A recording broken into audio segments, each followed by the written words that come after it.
신앙 강좌.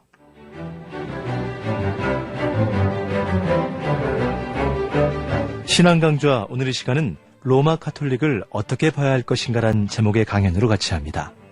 이 시간 눈먼 기독교의 저자 광명 계명교회 박태양 목사님이 같이 합니다. 지난 4박 5일간의 방한 일정을 통해 프란치스코 교황은 매우 강렬한 인상을 우리나라에 심어주었습니다. 전 세계에 10억 명이 넘는 신도를 가지고 있는 로마 가톨릭의 수장으로서 그는 종교 지도자의 영향력이 얼마나 대단한 것인지를 생생하게 보여주었습니다. 서민들과 허물없이 어울리며 약자들을 외면하지 않고 사랑과 정의를 추구하는 지도자로서의 이미지를 그는 확실하게 보여주었습니다. 불교 같은 타 종교는 비교적 중립적으로 교황의 방안을 평가하고 있으며 개신교는 적극적으로 환영하는 진보 측과 또한 적극적으로 반대하는 보수 측으로 갈라진 듯합니다. 같은 가톨릭 내에서는 진보 진영의 입장이 많이 반영되지 않았다고 불만이 있다고 하는데, 그래도 이 정도면 프란치스코 교황의 방안은 꽤 성공적이었다고 평가될 것 같습니다. 물론 이러한 성공의 배후에는 현 정부의 이해관계가 잘 맞았던 이유도 있습니다.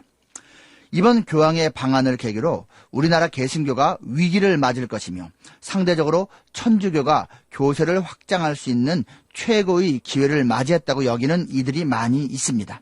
우리 개신교가 정말로 위기를 맞이할 것인지는 모르겠지만 적어도 그 위상이 다소 떨어질 것은 확실해 보입니다.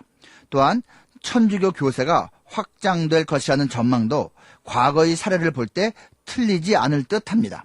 1984년과 1989년에 요한 바오로 2세가 방한을 했는데 그 후 수년간 천주교는 이전에 없던 성장을 이루었습니다. 당시 요한 바오로 2세 교황 역시 대중과 친밀하게 지내는 스타일이었기에 인기가 많았는데 이번 프란치스코 교황의 인기는 그보다 더 많은 것으로 여겨집니다. 도대체 프란치스코 교황은 왜 이리 인기가 많은 걸까요? 비단 우리나라에서만이 아니라 전 세계적으로 그의 인기는 상종가를 치고 있습니다. 최고위 성직자임에도 불구하고 인감이 폴폴 나는 그의 행적이 주된 이유겠지만 사실 그가 열린 구원관을 가졌기 때문이라는 점을 절대 간과하면 안 됩니다. 프란치스코 교황은 얼마 전 무신론자라 할지라도 선을 행하기만 하면 구원받는다고 말한 적이 있습니다. 이런 것을 열린 구원관 또는 열린 진리관이라고 합니다. 이것은 모든 종교와 사상에 구원의 길이 있다고 믿는 종교다원주의와 일맥상통하는 것입니다. 이런 구원관은 당연히 성경을 완전히 무시하는 것입니다. 성경은 하나님의 아들 예수 그리스도를 구주로 영접하지 않는 자는 구원과 상관이 없음을 선포하기 때문입니다. 프란치스코 교황의 이러한 자유주의적인 주장은 전임 교황이었던 베네딕토 16세의 주장과 정면으로 배치됩니다. 교황 역사상 600년 만에 살아있을 때 교황 자리에서 물러난 것으로 유명한 베네딕토 교황은 개신교는 교회라고 할 수 없다.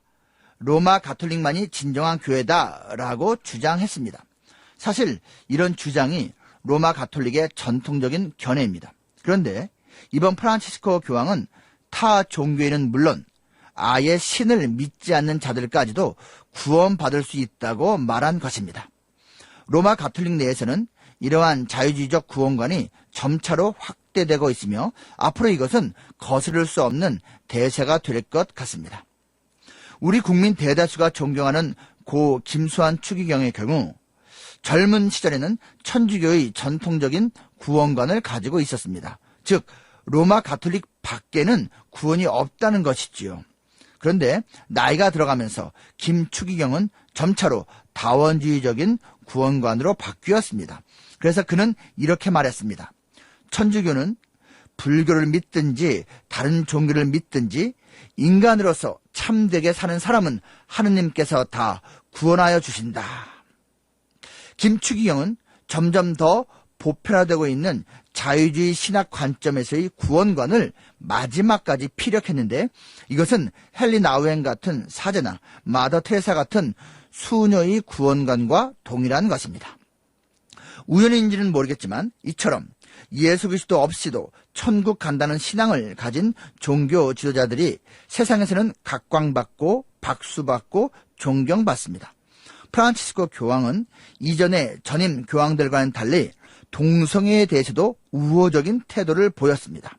그는 동성애 결혼은 반대하지만 동성애 연애는 찬성한다고 했습니다. 이 정도만 해도 전 세계 동성애자들은 환호했고, 그래서 프란치스코 교황은 미국 동성애 잡지에 2013년 올해의 인물로 뽑혀서 표지 모델로 등장하기도 했습니다. 다 아시는 대로 이 시대는 동성애를 옹호해야지 포용력 있고 폭넓은 사고를 지닌 지성인으로 인정받지 않습니까? 우리 개신교는 프란치스코 교황의 방안을 계기로 천주교와 개신교가 과연 무엇이 비슷하고 또 무엇이 다른지에 대해서, 그리고 과연 개신교가 반성하고 새로워져야 할 점은 무엇인지에 대해서 제대로 판단해야 합니다. 즉, 감정적으로 좋고 싫고를 따질 것이 아니라 우리의 절대 판단의 근거인 성경을 가지고 제대로 분별해야 합니다. 도대체 천주교의 정체는 무엇일까요? 우선 교황 제도에 대해서 생각해 봅시다. 천주교는 베드로가 1대 교황이고 지금까지 266대 교황이 베드로의 권위를 그대로 계승해 왔다고 주장합니다. 저는 오늘 이 주장의 신학적 잘못을 나열하지는 않겠습니다. 그러나 한 가지는 확실합니다. 교황 제도는 사람이 만들어낸 인본주의의 산물이라는 것입니다. 성경적으로는 물론 세상 도덕 기준으로도 수준 이하의 삶을 살았던 교황들이 한두 명이 아니었음을 역사는 명확하게 말하고 있습니다. 과거 교황들 가운데는 돈을 주고 교황직에 오른 자도 있고 축첩을 일삼은 자도 있고 폭군처럼 악행을 저지른 자도 있습니다. 물론 교황도 사람이니까 그럴 수 있다고 여기면 됩니다. 그런데 문제는 로마 가톨릭에서의 교황은 사람이 아닌 존재로 인식된다는 점입니다. 교황 인노첸시오 3세는 37세에 교황 자리에 앉으면서 이런 연설을 했습니다. 본인은 그리스도의 대리자다.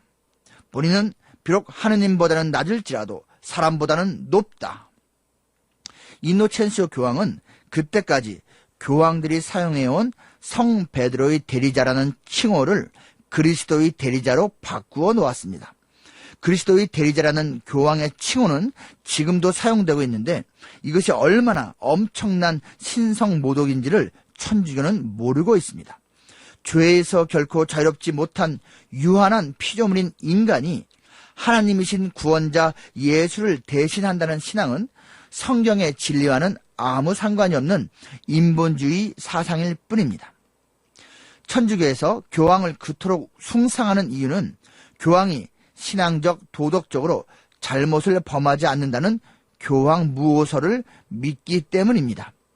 그리스도의 대리자가 신앙적, 도덕적으로 잘못을 범하면 말이 되지 않기 때문에 교황의 영적인 판단과 행동은 완전하다는 것입니다. 앞에서 저는 역대 교황 중 기독교인으로서는 물론 평범한 인간의 평균에도 미치지 못하는 악한 자들을 언급했습니다. 그런 자들이 비록 삶은 엉망이었지만 영성과 도덕성은 잘못이 없다는 교황 무오설이 과연 말이 됩니까? 그들은 베드로 역시 일대 교황으로서 예수 부활 사건 이후로 무오하다는, 즉 잘못이 없는 영성을 유지했다고 주장합니다. 그러나 성경은 베드로 역시 예수 부활 후에도 실수를 했음을 말합니다. 갈라디아서 2장에는 유대인들 앞에서 순간적으로 외식하는 잘못을 범한 게바, 베드로를 바울이 책망한 사건이 기록되어 있습니다. 베드로 역시 사람이니까 그런 영적인 실수를 한 것입니다. 역대 교황들은 동일한 영적인 이슈를 가지고 완전 정반대로 판단하고 결정하는 실수를 하기도 했습니다. 앞서 언급된 구원관이 바로 그렇습니다. 현 프란치스코 교황은 착한 사람은 누구나 구원받는다고 말하지만 바로 그 전임 교황 베네딕토는 오직 로마 가톨릭에만 구원이 있다고 말하지 않습니까? 도대체 누구 말이 맞는 겁니까? 왜 그렇게 정반대의 주장이 나오는 겁니까? 같은 성령을 받아 교황이 된 것이라면 정말로 베드로의 계승자로 영적으로 온전한 모습이라면 그렇게 정반대로 중요한 신학적 교리를 판단할 수 있겠습니까? 우리나라에서 예민하게 반응하는 제사 문자만 해도 그렇습니다. 교황 알렉산더 7세는 제사를 허용했는데 교황 클레멘스 11세는 제사를 금지시켰고 교황 비오 11세는 제사를 다시 허용했습니다. 이번에 프란치스코 교황이 우리나라 초기 천주교 신자 124명을 복자로 임명하는 소위 10억씩을 거행했습니다. 복자는 천주교에서 성인이 되기 전의 단계로 매우 명예로운 직분입니다. 윤지충을 비롯한 이들 대부분 복자들은 천주교 전래 초기에 조상들에게 절을 올리는 제사를 거부하다가 순교를 당한 자들입니다. 왜 그들이 제사를 거부했습니까? 당시 로마 가톨릭 가르침이 제사를 우상 숭배로 규정했기 때문입니다. 그러나 다 아시다시피 현재 천주교에서는 제사를 우상 숭배로 여기지 않습니다. 왜 같은 신앙적 이슈를 교황마다 시대마다 다르게 해석하고 적용합니까? 그게 바로 천주교가 사람을 따라가는 종교라는 증거입니다. 우리는 교황의 방한 기간 중 수많은 군중들이 비바 파파를 외친 것을 들었습니다. 오직 하나님만 높임 받아야 하는 자리에서 사람인 교황을 향해 아빠 만세를 외치는 것이 과연 올바른 것입니까? 예수님은 마태복음 23장 9절에서 이렇게 말씀하셨습니다. 땅에 있는 자를 아버지라 하지 말라. 너희의 아버지는 한 분이시니 곧 하늘에 계신 이시니라. 이 말은 육신의 아비를 아버지로 부르지 말라는 게 아닙니다. 예수님 당시 대제사장의 호칭이 아버지였는데 그를 그렇게 부르지 말라는 겁니다. 종교 지도자를 아버지라고 부르는 것은 존경 이상의 과도한 표현입니다. 영적인 아버지는 한 분 하나님밖에 없습니다. 명백히 교황 제도는 비성경적인 제도입니다. 그런데 이 교황 제도보다 더욱 확실하게 반성경적인 교리가 천주교에 있는데 바로 마리아 숭배입니다. 물론 그들은 마리아를 존경할 뿐이지 숭배하지 않는다고 합니다. 그러나 실상은 그들의 주장과 다릅니다. 5세기 초부터 그러니까 로마 제국에서 기독교가 공인되고 이어서 국교화된 후부터 마리아를 하나님의 어머니로 부르고 섬기는 교회들이 나타났습니다. 중세 기독교 타락의 시작인 셈이죠. 그 당시는 마리아를 예수님의 어머니가 아닌 하나님의 어머니로 부르는 것에 대해서 반대하는 교회들이 많았습니다. 그러나 점차 마리아는 하나님의 어머니로 굳어져 갔습니다. 이것이 왜 반성경적인지 아시겠습니까? 예수님은 육적으로는 요셉의 자손이지만 영적으로는 성령으로 탄생한 분입니다.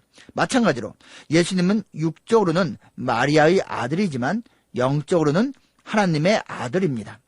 마리아를 신적인 존재로 격상시키는 이러한 존칭이 마리아 숭배의 한 증거가 됩니다.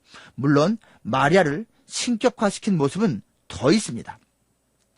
기원 후 800년 로마 가톨릭은 마리아의 이름으로 기도할 것을 결정했습니다. 마리아에게 마리아를 향해서 기도하는 것이죠. 그때부터 마리아는 성도들이 예수님께로 가는 중보자로 자리매김됐습니다. 마리아를 중보자로 여기는 믿음이 얼마나 강력한지 성 루도비코가 지은 마리아의 비밀이라는 책에는 이런 구절들이 있습니다. 하느님의 은총을 얻기 위한 지름길은 바로 마리아를 발견하는 것이다. 하느님께서 마리아에게 은총의 보관, 관리, 분배의 모든 소임을 맡기셨으므로 하느님의 모든 은총과 선물은 마리아의 손을 통해서 나온다. 교회의 참된 자녀가 되려면 하느님을 아버지로, 마리아를 어머니로 모셔야 한다. 예수 그리스도의 지체가 되고자 하는 이는 누구나 예수 그리스도의 은총으로 마리아 안에서 다시 태어나야 한다. 우리가 하는 모든 것은 마리아와 함께 마리아 안에서, 마리아를 통해서, 그리고 마리아를 위해서 하는 것이 된다. 이런 모든 주장들은 천주교가 마리아를 예수님 이외의 중보자로 여기고 있음을, 아니 예수님보다 더 높은 중보자로 여기고 있음을 증명합니다. 우리는 죄인이므로 감히 하나님께 직접 나아갈 수 없어 중보자로 예수님이 필요한데 우리는 예수님 앞에 나아가기도 감히 자격이 없어서 마리아에게 먼저 나아가야 한다고 천주교는 말하는 겁니다. 그래서 마리아가 우리를 데리고서 예수님과 하나님 앞으로 나간다는 겁니다. 이것은 마리아를 예수님보다 더 앞세우는 반성경적 모습입니다. 성경이 무엇을 말합니까? 하나님은 한 분이시요 또 하나님과 사람 사이의 중보자도 한 분이시니 곧 사람이신 그리스도 예수라. 디모데전서 2장 5절입니다. 예수님 외의 중보자는 없습니다. 천주교는 왜 성경이 말하고 있는 것을 외면합니까? 로마 가톨릭이 마리아에게 신성을 부여한 증거는 더 있습니다. 그들은 마리아가 죄 없는 상태로 예수님을 잉태했다고 주장합니다. 그뿐 아니라 마리아는 평생 동안도 죄가 없었다고 말합니다. 물론 이런 주장에 성경적 근거는 전혀 없습니다. 교황과 로마 가톨릭 교회가 그렇게 믿기로 어느 날 정했기에 그렇게 된 겁니다. 만약 마리아가 죄가 없다면 우리는 다음에 두 가지를 인정해야 합니다. 의인은 없나니 하나도 없다는 성경의 거듭되는 선포가 잘못된 것이라고 인정해야 합니다. 또한 마리아는 사람이 아닌 신이라고 인정을 해야 합니다. 물론 우리 개신교는 그런 엉터리 교리를 결코 인정할 수 없습니다. 그러나 천주교는 이 반성경적 교리를 철저하게 믿고 따르고 있습니다. 1962년 로마 가톨릭은 마리아에 대해 새로운 교리를 하나 더 추가했습니다. 바로 마리아 종신 처녀설입니다. 예수님의 동정녀 탄생을 믿는 것은 당연한 일이지만 마리아가 그 후에 예수님의 동생들을 낳은 것을 천주교는 애써서 부정합니다. 마가복음 6장 3절이 이렇게 말하고 있습니다. 이 사람이 마리아의 아들 목수가 아니냐, 야고보와 요셉과 유다와 시몬의 형제가 아니냐, 그 누이들이 우리와 함께 여기 있지 아니하냐. 여기에 이름까지 버젓이 나오는 예수님의 동생들을 천주교는 사촌 동생들이라고 억지 주장을 합니다. 그러나 누가복음 2장 7절을 또 보세요. 맏아들을 낳아 강보로 싸서 구유에 뉘었으니. 예수님을 맏아들이라고 첫째 아들이라고 증거하고 있지 않습니까? 저자 누가 선생은 의사였습니다. 그가 맏아들이라고 기록한 것은 예수님의 친동생들이 존재하고 있었기 때문입니다. 사촌 동생들을 염두에 두고 맏아들이라고 말하지는 않죠. 저는 질문하고 싶습니다. 마리아가 평생 처녀면 존경스럽고 처녀가 아닌 평범한 어머니라면, 아줌마라면 덜 존경스러운 겁니까? 이 땅의 어머니들이야말로 생육하고 번성하라는 창세기 하나님의 명령에 순종한 위대한 여인들 아닙니까? 그런데 마리아 종신 처녀설은 마리아 부활 승천설에 비하면 애교일 뿐입니다. 천주교는 마리아가 죽었다가 금방 부활한 후에 살아서 승천했다고 주장합니다. 성경적인 근거는 물론 전혀 없습니다. 이것도 그냥 교황과 로마 교회가 그렇게 믿기로 결정했기 때문에 그렇게 된 겁니다. 게다가 가장 최근에는 마리아 재림설까지 교리로 채택됐다고 하니 이제 마리아가 심판한다는 교리만 만들면 마리아는 예수님과 거의 동급인 존재가 되는 겁니다. 천주교는 마리아에게 이렇게 어마어마한 신성을 부여해 놓았기에 그를 의지하고 그에게 간구하고 그를 숭배하는데 아무 거리낌이 없는 겁니다. 마리아는 천주교에 있어 아버지 하나님 못지않은 절대적 존재이며 엄마 하나님 같은 존재입니다. 천주교에서 마리아를 어머니로 여기는 것은 요한복음 19장 26절을 변개시킨 것일 수도 알 수 있습니다. 십자가에 달린 예수님이 마리아를 향해 여자여라고 부르지 않습니까? 이 단어는 원어로 보면 여성에 대한 최상급 표현입니다. 그런데 이 단어를 가톨릭 성경에서는 어머니라고 번역합니다. 마리아를 어머니로 섬기도록 만들고 싶은 거죠. 그래서 그들은 주일 미사에서 아베 마리아 찬가를 거리낌 없이 부르고 미사 중에 마리아 형상을 향해 회중이 엄마, 엄마, 엄마 삼창을 하는 겁니다. 그러나 이것은 명명백백하게 신성모독이며 우상숭배며 반성경적인 모습입니다. 이제 로마 가톨릭 핵심 교리 가운데 연옥과 림보에 대해서 말하고자 합니다. 천주교는 사람이 죽은 후 천국이나 지옥이 아닌 연옥에 갈 수 있다고 주장합니다. 이 연옥 교리는 1439년에 비로소 확정된 교리입니다. 그러니까 그 이전의 중세 기독교인들은 연옥에 대해서 제대로 알지를 못한 것이죠. 이 교리는 사람에 따라서 예수를 믿고 죄사함을 받아도 그 지은 죄에 대한 벌을 받아야 한다는 것을 전제로 해서 믿는 교리입니다. 쉽게 말하면 예수 그리스도의 대속의 능력이 한계가 있어서 완전한 속죄가 이루어지지 않음을 말하는 것입니다. 당연히 이것은 예수님을 무시하는 것이며 반성경적인 가르침입니다. 연옥을 믿기 때문에 천주교인들은 예배 중에 죽은 사람을 위해 기도를 합니다. 중세교회 타락의 상징인 면죄부가 바로 이 연옥 교리 때문에 생긴 것입니다. 면죄부는 정확히 번역하면 면벌부입니다. 연옥에 간 것으로 믿어지는 사람의 후손이 죽은 조상을 위해서 헌금을 해서 그곳에서의 벌을 조금이라도 줄이겠다는 일종의 헌신인 것이죠.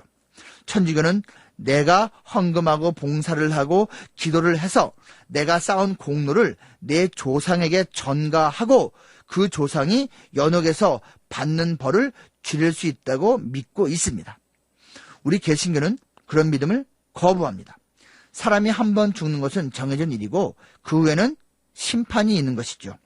죽은 자가 심판을 받는데 살아있는 사람이 어떤 영향을 줄 수 있다고 믿는 것은 인간적인 바람일 뿐 성경이 말하는 사후세계가 아닙니다. 로마 가톨릭에는 림보라는 것도 있습니다. 이것은 천주교 신도들조차 모르는 경우가 많은데요. 림보는 예수 그리스도가 오시기 전 의인으로 죽은 자들이 그리스도가 죽음을 이기고 승리하실 때까지 기다리는 곳입니다. 그리스도가 부활하신 후 림보에 있는 자들에게 복음을 전하시면 그들이 림보에서 풀려난다고 말합니다. 이것을 조상 림보라고 합니다. 로마 가톨릭 교리 뼈대를 세운 토마스 아퀴나스는 세례받지 않고 죽은 아이들은 유아 림보로 간다고 주장했습니다. 림보에 있는 자들은 초자연 세계에서 희락을 누리지 못하지만 자연적 행복은 누릴 수 있다고 합니다. 이런 사후세계는 제법 그럴듯하지만 성경적으로 전혀 지지를 받지 못합니다. 성경은 오직 죽은 후에 천국과 지옥을 말할 뿐입니다. 연옥, 조상림보, 유아림보 같은 것은 인간적으로 생각해낸 상상의 장소일 뿐입니다. 많은 분들이 경험했겠지만 천주교 성당에는 다양한 인물의 조형물이 있습니다. 대개 성모 마리아가 마당과 성당 내부 곳곳에 놓여 있고 예수님은 아기 모습으로 마리아에 안겨져 있습니다. 마리아 남편 요셉과 베드로 같은 각종 성인들 그리고 천사들의 형상들도 비치되어 있습니다. 개신교 신자 입장에서는 이런 것들을 도무지 이해할 수가 없습니다. 하나님은 구약 10계명의 둘째 계명을 통해 어떤 형상도 만들지 말라고 틀림없이 명령하고 있기 때문입니다. 아무리 예수님 모습이라도 성인들의 모양이라도 형상은 형상이죠. 천주교는 성경의 이런 금지 명령을 잘 알고 있으면서도 그것을 따르지 않습니다. 그러면서 형상 금지 명령을 약화시켰습니다. 즉 형상을 만들지 말라는 둘째 계명을 첫째 계명에 부가적인 명령으로 포함시킨 겁니다. 갖다 붙여버렸어요. 그래서 천주교의 10계명과 개신교의 10계명이 약간 차이가 나는 겁니다.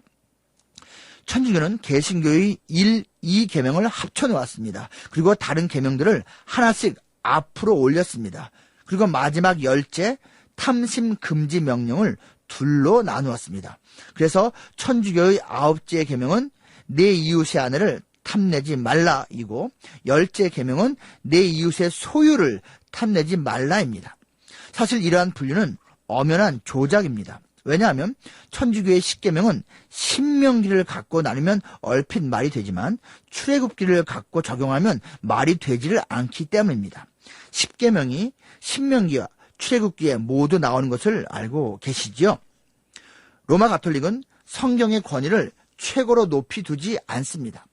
교회의 전통과 교황의 성경 해석 권위를 동등하게 또는 그 이상으로 높이 여기고 있습니다. 그래서 교황이 바뀔 때마다, 교회가 달라질 때마다 교리가 변하고 새로운 교리가 만들어집니다. 흔히 중세 천년을 암흑기라고 하는데 이것은 주로 당시 교회와 성직자들이 인간의 존엄성을 억압했던 것을 묘사하는 말입니다. 그러나 중세 교회는 진짜로 암흑 상태였는데 그것은 교회가 성경을 외면하고 성경을 모르고 성경을 떠난 상태였기 때문입니다. 종교개혁은 그러므로 기독교를 개혁하되 성경으로 개혁하자는 운동이었습니다. 그래서 종교개혁자들의 캐치프레이즈가 성경으로 돌아가자였습니다. 과거 로마 가톨릭은 성경 읽기를 금지했고 성경 번역을 엄금했으며 성경을 번역하는 자를 산채로 불에 태워 죽이기도 했습니다. 그러면서 한편으로는 그들은 외경을 제2정경으로 공인함으로써 성경의 권위를 훼손시켰습니다. 지금 천주교와 개신교가 교리적으로 엄청난 차이를 보이는 것은 결국 성경이 다르기 때문이고 성경의 권위를 다르게 생각하기 때문입니다. 최근 주요 일간지에 종교 통합에 앞장서는 어떤 목사님의 기고문이 실렸습니다. 프란치스코 교황의 천주교는 500여 년 전 종교개혁 당시에 비판받아야 했던 중세 기독교가 더 이상 아니다. 저는 감히 이 주장이 옳지 않다고 말씀드립니다. 지금의 로마 가톨릭은 성경적으로 교리적으로 중세 때보다 더 많이 벗어나 버렸습니다. 교황 무오교리, 마리아 무죄잉태교리, 마리아 종신처녀교리, 마리아 부활승천 재림교리 등이 모두 종교개혁이 일어난 이후에 로마 교회가 확정 발표한 것들입니다. 저는 오늘 로마 가톨릭이 성경적으로 무엇이 잘못됐는지를 언급했습니다. 물론 그들은 자기들 기준에서는 아무 문제 없다고 말할 것입니다. 저는 각 종교마다 고유의 가르침이 있다는 점을 무시하지 않습니다. 다만 저는 각 종교마다 고유의 가르침이 있다는 점을 무시하지 않습니다. 다만 저는 로마 가톨릭이 성경적으로 올바른 교회라고 오해하고 있는 성도들을 위해서 말하는 겁니다. 성경을 우리의 절대 판단 기준으로 삼고서 말한다면 천주교는 성경과 매우 다른 진리를 추구하는 종교입니다. 물론 그렇다고 해서 천주교가 갖고 있는 장점과 좋은 점을 무시하면 안 됩니다. 그들 역시 선하고 유익하고 본이 되는 좋은 면을 많이 갖고 있습니다. 또한 우리 개신교보다 우월하게 세상을 섬기고 사람들에게 인정받는 면도 적지 않습니다. 그래서 세상이 개신교에 대해서 비판하고 천주교에 대해서 우호적으로 말하더라도 그럴 수 있다고 인정해야 합니다. 이번 프란치스코 교황 방문을 통해 우리 개신교는 로마 가톨릭과 다른 자기 정체성을 다시 한번 돌아보아야 합니다. 우리와 비슷한 것 같지만 사실은 참으로 많이 다른 천주교에 대해 정확히 알아야 합니다. 특히 천주교의 위상이 더욱 높아지는 모습을 보며 우리 자신을 돌아보아야 합니다. 개신교가 자기 반성을 외면한 채 천주교를 비방하는 데만 열을 내고 있다고 비판하는 글을 보았습니다. 천주교의 반성경적 교리에 대해 말을 하는 것은 잘못이 아닙니다. 이것은 진리의 문제이기 때문입니다. 그러나 우리의 잘못과 어리석음에 대해 자기 고백을 하지 않는 것은 잘못입니다. 성경만이 진리라고 믿으면서도 우리는 성경적으로 살지를 않습니다. 예수 그리스도만이 구주라고 고백하면서도 우리는 예수를 아는 사람답게 살지를 못합니다. 로마 가톨릭은 잘못된 신앙관을 갖고 있지만 그들은 세상에서 별로 비난받지 않습니다. 어차피 세상 사람들은 성경적 가치나 가르침에 대해서는 알지 못하기 때문입니다. 그들이 보는 것은 신앙인의 실제 삶이 어떠하냐는 것입니다. 그들이 보기에 자기들만이 참 진리를 갖고 있다고 말하는 개신교인들은 실제 삶이 별로 거룩하지 않은 겁니다. 세상 사람들에게 중요한 판단 기준은 성경 내용이 아니라 신자들의 생활 속 영성입니다. 우리는 지금 사람들에게 신뢰를 주지 못하고 있습니다. 교회가 재물 문제로, 이성 문제로, 분열 문제로 자꾸 시끄러운 소리가 나고 일부 유명한 목회자가 다양한 이유로 매스컴에 부정적으로 노출이 되고 있기 때문입니다. 물론 때로 매스컴 보도가 편향적이고 과장됐기에 당사자 입장에서는 억울한 측면도 있습니다. 그러나 세상이 손가락질할 어떤 단초를 제공한 것은 사실 아닙니까? 이렇게 말하는 저 자신을 돌아보아도 참 부끄럽기 그지없습니다. 오늘날 한국 개신교가 이렇게까지 위상이 추락한 것은 무엇보다도 목사들의 죄악 때문입니다. 남이 잘못해서가 아니라 바로 저 같은 목사가 잘못해서 이런 상태가 된 것입니다. 남이 죄인이 아니라 바로 제가 죄인입니다. 프란치스코 교황이 낮은 자를 찾아가고 서민적인 모습을 보임으로써 국민들의 마음을 얻은 것을 우리는 본받아야 합니다. 우리 자신을 돌아보는 계기로 삼아야 합니다. 특히 대형 교회 목회자들이, 영향력 있는 목사들이 앞장서서 회개하고 무릎을 꿇어야 합니다. 우리는 참된 진리를 갖고 있는 자들입니다. 우리가 가진 진리를 세상에 전할 때 더 이상 세상이 거부하지 않도록, 세상이 불신감으로 거절하지 않도록 우리는 변화되어야 합니다. 우리가 가진 이 진리를 세상이 거부하도록 만든 우리의 죄악을 놓고 철저하게 회개해야 할 때입니다. 이제 천주교와 개신교의 관계를 정리하겠습니다. 천주교는 개신교의 친구입니다. 친구는 사이좋게 지내야 합니다. 맞습니다. 그러나 그들은 우리의 형제는 아닙니다. 그들은 성경이 말하는 그 진리에서 너무나도 멀리 떠났기 때문입니다. 감사합니다.